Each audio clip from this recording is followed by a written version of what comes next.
সর্বনাশ! তুরস্ক এবার ভয়ঙ্কর একটি অপরমাণু বোমা বানিয়েছে। পরমাণু যদি বোমা বানানো হয় তাহলে বিশ্বজুড়ে হইচই শুরু হয়ে যাবে যে পারমাণবিক বোমা বানিয়েছে বা পরমাণু বোমা বানিয়েছে, কিন্তু এটি হচ্ছে অপরমাণু বোমা। কিন্তু এই বোমার যেই বর্ণনা, এই বোমার যে ক্ষমতা, সেটি ভয়ঙ্কর। এবং এই খবর প্রকাশ হতে না হতেই ইসরায়েলের অবস্থা খারাপ। নেতানিয়াহু চিন্তিত, এমনকি ওই নেতানিয়াহুর সবচেয়ে ঘনিষ্ঠ নরেন্দ্র মোদীর কপালেও ভাঁজ পড়েছে। কারণ তুরস্ককে 1 নম্বর শত্রু হিসেবে চিহ্নিত করেছে সম্প্রতি ভারত। তুরস্কের অপরাধ যে পাকিস্তান এবং ভারতের যুদ্ধের সময় তুরস্ক অস্ত্র শস্ত্র সহ আধুনিক কিছু সরঞ্জাম দিয়েছে, সামরিক সরঞ্জাম পাকিস্তানকে, তার প্রতিদ্বন্দ্বী পাকিস্তানকে। এখন তুরস্ককে সে টার্গেট করছে ভারত।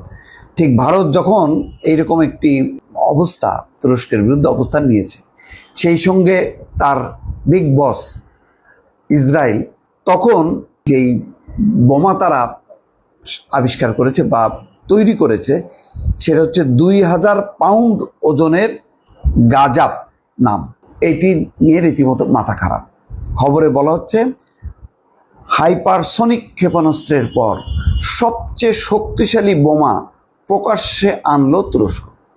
এ যাবৎকাল এত শক্তিশালী বোমা কেউ আবিষ্কার করতে পারেনি বা তৈরি করতে পারেনি। হাইপারসনিক বলছে শব্দের চেয়ে 5 গুণ গতিশীল।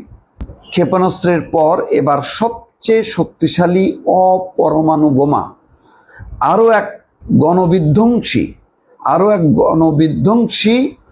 মারণাস্ত্র প্রকাশ্যে এনে গোটা বিশ্বকে ভয় ধরালো তুরস্ক।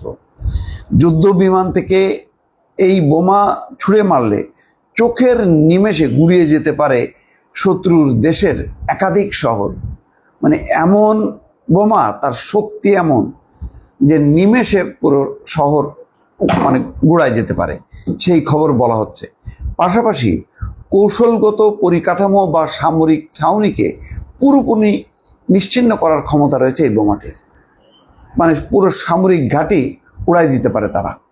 আর এতেই চিন্তার ভাঁজ পড়েছে ভারত, ইসরায়েল সহ আমেরিকার কপালেও। ইউরোপের রুগ্ন মানুষ খ্যাত তুরস্ক গত কয়েক বছরে দুনিয়ার বিভিন্ন প্রান্তে চলা সংঘর্ষে বারবার খবরের শিরোনামে এসেছে একাধিক হাতিয়ার নিয়ে।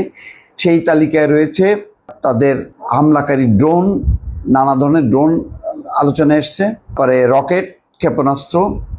এবার কি তাতে যুক্ত হলো আঙ্কারার তৈরি সবচেয়ে শক্তিশালী অপরমাণু বোমা? এটা প্রশ্ন।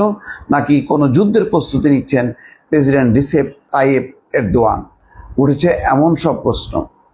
অর্থাৎ কোনো যুদ্ধের প্রস্তুতি হিসাবে কি এটা বানানো হলো কিনা?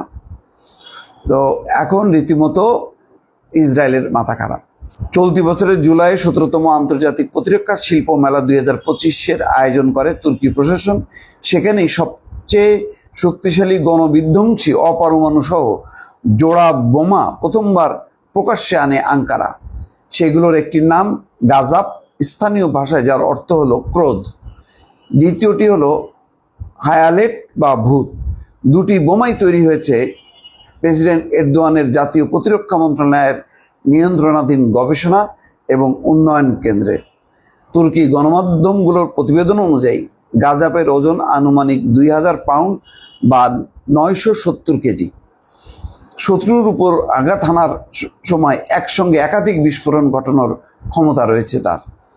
বিস্ফোরণের সময় 1 কিলোমিটার ব্যাসার্ধের মধ্যে 10,000 টুকরোয় ছড়িয়ে যাওয়ার উদ্দেশ্য নিয়ে এর নকশা তৈরি করেছে আঙ্কারা প্রতিরক্ষা মন্ত্রণালয়। মানে পড়ার পর এটা 10,000 টুকরা হয়ে যাবে, তার মানে আশেপাশে বিস্তৃত এলাকা জুড়ে এটা ধ্বংসযজ্ঞ চালাবে। সদ্য প্রকাশ্যে আসা বোমাগুলোর শক্তি প্রসঙ্গে গণমাধ্যমের কাছে মুখ খুলেছেন গবেষণা এবং উন্নয়ন কেন্দ্রের ডিরেক্টর নীলুফার কুজুলু। টার্কি টুডেকে দেওয়া সাক্ষাৎকারে তিনি বলেছেন, প্রতি বর্গমিটার বিপুল পরিমাণে স্প্লিন্টার ছড়িয়ে দিতে পারবে গাজাপ।